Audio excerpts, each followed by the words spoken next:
Saudara-saudari, hari ini kita umat Katolik, Gereja Katolik di seluruh dunia merayakan Hari Raya Pentakosta, memperingati datangnya Roh Kudus atas para rasul. Kita dihadapkan dengan dua pertanyaan, baik kita renungkan untuk pertumbuhan iman kita. Pertama, siapakah Roh Kudus itu? Dan kedua, apa tandanya bahwa seseorang hidupnya dipimpin oleh Roh Kudus? Menelaah pertanyaan pertama, siapakah Roh Kudus itu? Kita mengimani Gereja Katolik mengajarkan sepanjang masa bahwa Roh Kudus adalah pribadi ketiga dari Allah Tritunggal, di mana Gereja Katolik mewariskan kepada kita salah satu intisari dari iman gereja, yaitu bahwa pada hakikatnya Allah itu esa, namun pada Allah yang esa itu ada tiga pribadi, yaitu Bapa, Putra, dan Roh Kudus. Pekerjaan Roh Kudus yaitu untuk menghibur, untuk menginsafkan dunia akan dosa, akan kebenaran, dan akan penghakiman. Akan dosa karena manusia, dunia, tetap tidak mau mengimani bahwa Yesus adalah Tuhan dan Penyelamat, bahwa Yesus adalah pribadi kedua dari Allah Tritunggal. Dialah firman Allah yang telah menjadi manusia, diam di antara kita, bahkan di dalam diri kita. Akan kebenaran, yaitu bahwa Roh Kudus memimpin, membuka kembali, menerangkan kepada dunia sesungguhnya Yesus yang adalah sang pribadi kedua sungguh telah mati di kayu salib, dikuburkan, bangkit, dan hidup. Kemudian ia kembali kepada Bapa. Di sana ia menyediakan tempat bagi orang-orang yang percaya kepadanya. Dan kemudian ia akan datang kembali menjemput setiap orang yang percaya kepadanya dan yang didapatinya hidup benar. Supaya di mana dia berada, orang-orang itu akan berada bersama dia, Bapa, dalam persekutuan Roh Kudus. Dia sendirilah jalan, kebenaran, dan hidup. Akan penghakiman, Roh Kudus akan memimpin setiap orang, membuka tabir iman, meneguhkan iman, bahwa sesungguhnya Yesus yang adalah Tuhan dan Penyelamat itu bukan hanya menghukum, tetapi mengalahkan penguasa dunia, yaitu setan, yang pekerjaannya selalu menghambat, menggagalkan niat baik manusia untuk beribadah kepada Allah, untuk berbuat baik kepada sesama, sudah dikalahkan lewat sengsara, wafat, dan kebangkitannya. Lantas apa tanda-tandanya bahwa seseorang itu hidupnya dipimpin oleh Roh Tuhan? Orang yang hidupnya dipimpin oleh Roh Tuhan, dia akan mengimani Tuhan dengan penuh sukacita, tanpa beban, tanpa penyesalan. Mengapa? Karena Roh yang akan menghibur, Roh selalu mendoakannya, Roh akan bersaksi bersamanya, Roh akan membuka lidahnya yang keluh.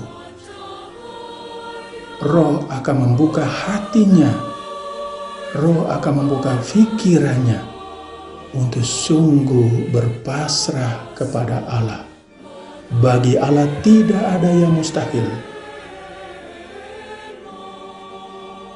Berikutnya, orang yang dipimpin oleh Roh Tuhan, dia akan sungguh bukan hanya setia dalam iman, dalam beribadah, tetapi dia akan tetap teguh berdiri dalam perutusan kesaksian iman. Ketiga, bahwa orang yang hidupnya dipimpin oleh Roh Tuhan, dia tidak akan membenarkan lidahnya, tutur katanya, sikapnya, perbuatannya untuk jatuh di dalam dosa, juga tidak untuk menjatuhkan orang lain ke dalam dosa. Apalagi membiasakan dirinya untuk menebarkan kebencian, untuk mengangkat pedang membunuh orang lain, dan segala bentuk kejahatan. Tidak. Roh memimpinnya kepada seluruh kebenaran. Bagaimana dengan saya dan Anda? Kita masih mengimani dan terus mengimani Roh Tuhan berkarya memimpin kita di dalam seluruh kebenaran. Tuhan memberkati kita. Selamat merayakan Hari Raya Pentakosta.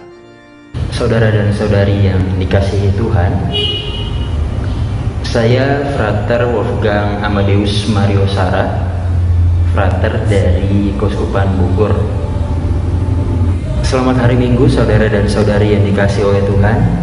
Pada hari ini kita memasuki hari Minggu Pentakosta, yakni peristiwa turunnya Roh Kudus atas para rasul.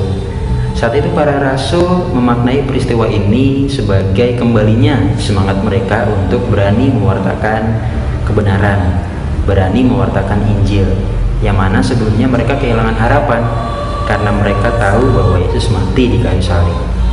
Lalu sebenarnya apa sih Roh Kudus itu sendiri menurut pandangan iman Katolik yang kita yakini sampai saat ini? Roh Kudus itu merupakan bagian dari Allah Tritunggal, Allah yang satu tapi mempunyai 3 persona, yakni Bapa, Putra, dan Roh Kudus. Dan Roh Kudus itu juga sudah termateraikan dalam pribadi kita saat kita dibaptis, saat kita menerima sakramen baptis. Lalu saat kita juga menerima krisma atau sakramen penguatan itu sendiri, ini menandakan bahwa kita hendak diutus, kita hendak berani untuk mewartakan Injil Tuhan, untuk mewartakan kebenaran itu. Lalu sebenarnya hidup kita sehari-hari ini yang telah kita jalani dengan berbagai hal dinamikanya, kalau kita dipenuhi oleh Roh Kudus itu tandanya apa? Itu yang seringkali membuat kita kan kebingungan. Nah, sederhananya tanda bahwa kita itu dipenuhi oleh Roh Kudus yang pertama adalah kita itu taat kepada Allah, taat kepada Roh Kudus itu sendiri yang tinggal dalam diri kita masing-masing. Itu. Jadi singkatnya kita itu hidup, kita itu mencintai apa yang dicintai Tuhan, dan kita membenci apa yang dibenci oleh Tuhan itu sendiri. Sehingga kita pun melakukan apa yang baik di mata Tuhan, bukan melakukan apa yang tidak baik di mata Tuhan. Lalu yang kedua, kita hidup kudus. Dalam arti kita hidup benar, kita hidup suci, hidupnya itu tidak menyeleweng. Lalu pertanyaannya, apakah dengan dipenuhi oleh Roh Kudus hidup kita akan suci? Jawabannya adalah tidak, karena tidak ada yang suci di hadapan Allah. Tetapi setidaknya kita mempunyai keinginan untuk hidup kudus itu sendiri. Dan inilah peran Roh Kudus, kita dibimbing, kita dituntun, kita dikembalikan pada jalan yang benar ketika kita melakukan banyak kesalahan atau dosa itu sendiri. Lalu yang ketiga, tanda bahwa kita dipenuhi oleh Roh Kudus adalah kita itu menjunjung tinggi yang namanya sabda Tuhan. Kita menjunjung tinggi firman Tuhan itu sendiri. Dalam arti kita berkata dan kita berbuat sesuai dengan yang dikehendaki oleh Tuhan. Karena dengan berbuat dan melakukan apa yang dikehendaki Tuhan, kita sudah mewartakan Injil, kita sudah mewartakan kebenaran Tuhan itu sendiri. Lalu yang keempat, tanda bahwa kita dipenuhi oleh Roh Kudus adalah kita menjalankan kehendak Allah. Menjalankan kehendak Allah dalam arti di sini kita berani untuk menjalankan kehendak Allah itu. Kita tidak lagi takut dengan yang namanya kalau kita itu berbuat tapi kita nanti akan salah. Hal-hal yang salah itu adalah hal yang sangat manusiawi. Tetapi kita di sini untuk terus berani mewartakan kebenaran. Itulah yang diajarkan oleh Yesus kepada kita. Lalu yang tidak kalah penting juga ialah bahwa kita menghasilkan buah-buah roh. Dalam arti kita menghasilkan buah-buah kebaikan itu sendiri. Yang kita hasilkan, yang kita lakukan itu semuanya berpusat pada kemuliaan Allah. Sehingga kita pun berbuat, kita bertindak, semuanya itu kita arahkan pada kemuliaan Allah, kemuliaan Tuhan. Sehingga kita tidak lagi takut, kita tidak lagi goyah akan ada namanya kesulitan, akan adanya satu penderitaan. Karena kita sudah dipenuhi oleh Roh Kudus. Roh Kudus tinggal dalam diri kita dan kita hendak percaya bahwa Roh Kudus selalu menyertai, Roh Kudus selalu memimpin, Roh Kudus selalu membimbing kita pada jalan yang benar. Tuhan memberkati. Saudara-saudari umat Allah yang saya kasihi dalam Tuhan, hari ini gereja merayakan Hari Raya Pentakosta. Bacaan Injil akan kita dengarkan dari Injil Yohanes bab 20 ayat 19 sampai dengan 23.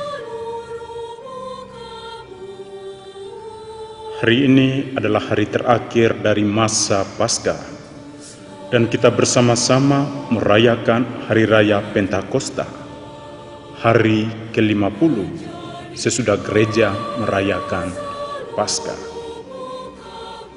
Dalam tradisi Perjanjian Lama, Pentakosta dirayakan 7 minggu setelah pesta panen. Dalam perkembangan pada hari ke-50, diperingati pula turunnya Taurat kepada Musa. Sejak umat Kristen perdana, hari ke-50 itu dirayakan 7 minggu setelah Yesus bangkit untuk memperingati turunnya Roh Kudus kepada para rasul. Dengan perayaan Pentakosta, kita diajak mensyukuri anugerah Roh Kudus yang menjadikan panenan rohani semakin melimpah. Roh Kudus itulah yang memberanikan para murid bersaksi tentang Tuhan kita Yesus Kristus, sehingga makin banyak orang percaya kepadanya dan diselamatkan. Kita juga diajak untuk mengalami hidup dalam Roh Kudus, sehingga kita pun berani untuk bersaksi. Saudara-saudari yang mendengar dan mencintai Sang Sabda, saat merayakan pesta Tritunggal Maha Kudus, Bapa, Putra, dan Roh Kudus, kita selalu diingatkan bahwa Roh Kudus itu berperan penting dalam kehidupan kita. Jika Bapa sebagai pencipta, Putra yang menebus, maka Roh Kudus berperan memberi daya dalam diri kita, memberi semangat, bahkan yang membimbing dan menguatkan panggilan serta perutusan kita untuk bersaksi. Setiap hari kita menyebut nama Roh Kudus dalam doa-doa kita. Misalnya saja saat kita membuat tanda salib, kita menyebut dan percaya akan kehadiran Roh Kudus sebagai pribadi Allah. Karena Roh Kudus itu berasal dari Allah dan diutus oleh Allah pada umatnya. Dan Roh Kudus itu adalah Allah sendiri yang menerangi, menguatkan, dan membarui seluruh muka bumi. Dengan kata lain, Roh Kudus adalah pribadi ketiga dalam Tritunggal yang disembah dan dimuliakan bersama dengan Bapa dan Putra sebagai yang satu dalam kodrat dan sama dalam keagungan pribadi dengan Bapa dan Putra. Umat beriman yang terkasih dalam Kristus, dalam bacaan pertama hari ini, Roh Kudus digambarkan turun dalam rupa tiupan angin keras dan lidah-lidah seperti nyala api. Lambang-lambang ini menegaskan bahwa Roh Kudus menerpa dan mengobarkan hati para murid yang sedang kecewa, kecil hati dan takut menjadi berani, bersemangat, dan siap diutus dengan gembira. Dikatakan ketika saat pencurahan Roh Kudus itu datang, para murid dipenuhi oleh Roh Kudus dan mulai mewartakan janji keselamatan dalam aneka bahasa, bahasa Parsia, Media, Elam, Mesopotamia, Kapadokia, Asia, Mesir, dan lain-lain. Saudara-saudari pendengar setia Sang Sabda, dalam bacaan Injil hari ini diceritakan bahwa ketika para murid sedang berkumpul bersama, mereka melihat Yesus yang menjanjikan damai dan kekuatan baru. Pada waktu itu, datanglah Yesus dan berdiri di tengah-tengah mereka dan berkata, "Damai sejahtera bagi kamu." Dan sesudah berkata demikian, Ia menunjukkan tangannya dan lambungnya pada mereka. Dan murid-murid itu bersukacita ketika mereka melihat Tuhan. Setelah kebangkitannya dari alam maut, Yesus hadir di antara para muridnya dengan membawa penyembuhan batin bagi mereka. Yesus mengatakan, "Damai sejahtera bagi kamu." Yesus menyampaikan salam ini karena Yesus tahu bahwa para murid masih dicekam oleh rasa takut yang luar biasa setelah Ia disalibkan. Para murid trauma terhadap para prajurit dan orang-orang yang menyiksanya dengan kejam. Karena begitu takutnya, mereka tidak dapat membayangkan bahwa Yesus akan bangkit lagi. Inilah alasan mengapa Yesus menampakkan diri di hadapan mereka dan mengatakan, "Damai sejahtera bagi kamu," untuk kedua kalinya. Di sini Yesus mengingatkan agar mereka bukan hanya lepas dari rasa cemas, tetapi juga sungguh menjadi tenang kalau mereka juga mau mengampuni para musuh. Bahwa melalui sengsara dan wafatnya, manusia mendapatkan kebahagiaan dan keselamatan. Maka Yesus menyampaikan pesannya yang sangat penting bagi mereka. Terimalah Roh Kudus.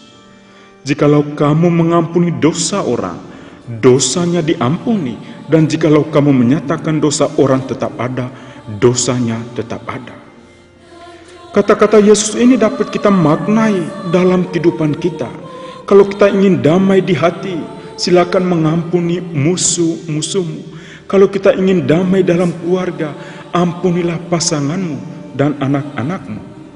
Bangunlah rekonsiliasi dengan setiap orang yang membenci kamu, dan tinggalkanlah rasa permusuhanmu terhadap siapapun. Mengapa? Karena dengan mengampuni orang lain, berarti kamu sendiri akan terlepas dari tekanan. Yesus sendiri telah memberi contoh ketika Ia disiksa dan dianiaya dengan kejam oleh para musuhnya. Ia tidak mengutuk dan marah, tetapi Ia berdoa kepada Bapa bagi semua musuhnya. "Ya Bapa, ampunilah mereka, sebab mereka tidak tahu apa yang mereka perbuat."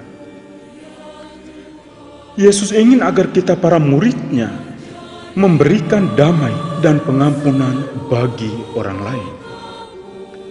Saudara-saudari yang terkasih dalam Kristus, dengan bekal anugerah Roh Kudus itulah kita dan para rasul dibimbing dan disertai oleh Tuhan untuk memberi kesaksian iman sampai ke seluruh penjuru dunia, sehingga banyak orang percaya pada Kristus, mengikutinya dan diselamatkan. Oleh karena itu, anugerah Roh Kudus tidak pernah habis dan tidak hanya diberikan kepada para rasul, Kepada kita pun telah diberi anugerah Roh Kudus. Saat kita menerima sakramen baptis, kita menerima Roh Kudus yang menyatukan kita sebagai warga gereja. Dengan sakramen Krisma, anugerah Roh Kudus semakin disempurnakan, di mana kita semakin dewasa dalam iman, siap untuk diutus, bersaksi, dan meterai Roh Kudus tidak dapat terhapuskan dari dalam diri kita. Dalam setiap sakramen yang lain pun, kita menerima anugerah Roh Kudus itu. Saudara-saudari yang terkasih, kalau kita mencermati bacaan-bacaan hari ini, ada beberapa tanda bagi orang yang dipenuhi oleh Roh Kudus. Setidak-tidaknya ada 4 poin yang dapat kita renungkan. Pertama, orang yang setia dalam iman dan tekun dalam doa. Ini tanda yang kelihatan bahwa orang tersebut hidup dalam kesatuan dengan Roh Kudus. Mengapa? Karena setiap hari dia berdoa mohon bimbingan Roh Kudus.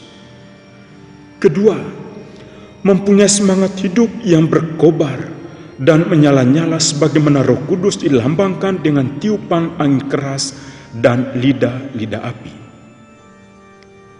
Ketiga, hidup kita hendaknya selalu diwarnai oleh buah-buah roh. Kita harus hidup dalam kasih, sukacita, damai sejahtera, kesabaran, kemurahan, kebaikan, kesetiaan, kelemah lembutan, dan penguasaan diri. Yang terakhir, kita harus mencintai kebenaran dan berani bersaksi tentang kebenaran, sebab Roh Kudus tinggal dalam diri kita dan kita dibimbing untuk mewartakan kabar kebenaran, bukan hoaks atau kebohongan. Saudara-saudari, marilah pada hari raya Pentakosta ini kita membuka diri dan hati kita lebar-lebar untuk menerima anugerah Roh Kudus dan membiarkan diri dibimbing olehnya. Sebab dengan bimbingan Roh Kudus, hati kita selalu berkobar untuk mengasihi Allah, menuruti perintahnya, dan melakukannya. Kepada Tuhan, hendaknya kita berdoa. Utuslah Roh-Mu ya Tuhan, dan jadi baru seluruh muka bumi. Semoga berkat dari Tuhan untuk saudara-saudari sekalian, bersama saya, Pastor Rafael Gabe CP, bertugas di unit pastoral Santo Gregorius Agung, Bandar Sakti, Keuskupan Tanjung Karang. Terima kasih.